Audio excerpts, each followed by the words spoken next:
Summary tayo guys, bago ko ipapaliwanag isa-isa. May isang mommy na nag-comment tungkol sa isang kilalang basher na tinawag niyang certified basher at hater. Nakakatawa pero may laman ang punto niya. Tinanong niya kung ano raw kaya ang New Year's resolution ng basher na ito. Dahil araw-araw pa rin itong naninira at nambabalahura ng iba't ibang tao, mula sa Medeth community hanggang sa mga reactors, na binigyan pa niya ng kani-kanyang codename. Ayon sa mommy, parang wala nang kapaguran ang paninira at mukhang malabo nang magbago kahit bagong taon na. Maliban na lang kung may natitirang konsensya pa ito. Hello mga vibes, this is Jazz Zay TV, welcomes you back to my channel. Shoutout po sa inyong lahat, like and subscribe po para laging updated sa bagong vlog.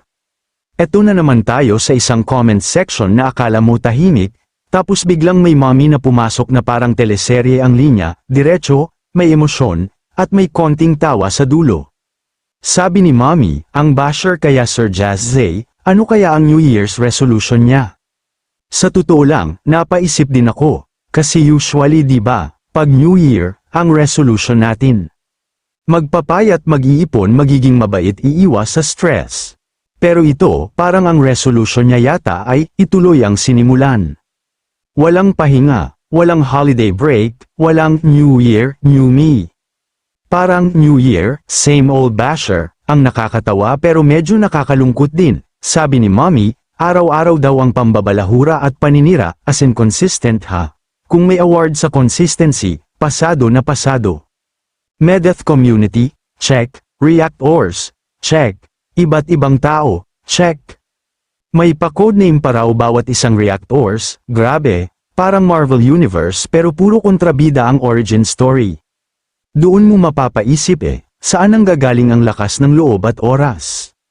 Habang tayo busy sa trabaho, pamilya, at buhay, may mga taong ginawang full-time job ang pagiging basher, walang SSS, walang PhilHealth, walang insurance pero todo overtime sa paninira. Kaya ang tanong ni mommy na medyo may patama pero may pag-asa pa rin. Parang malabo na magbago kahit bagong taon na 2026 na po, kung meron pa kayong natitirang konsensya. Boom, hindi siya galit na galit. Hindi rin nanlalait, paalala lang na baka sakali, may konting konsensya pang natitira.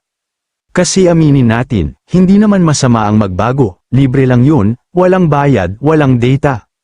Sa huli, nakakatawa ang comment ni mommy kasi totoo.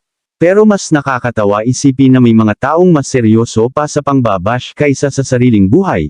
Nakakalimutan na ang mismong sarili, dahil inuuna ang ibang buhay na pakialaman. Kaya mga ka-vibes, kung may New Year's resolution tayo, sana ito na lang. Mind your own business. Choose peace. Kung walang magandang sasabihin, magkape na lang. Yan lang muna. Kayo, ano sa palagay ninyo? May pag-asa pa ba o hanggang codename na lang talaga?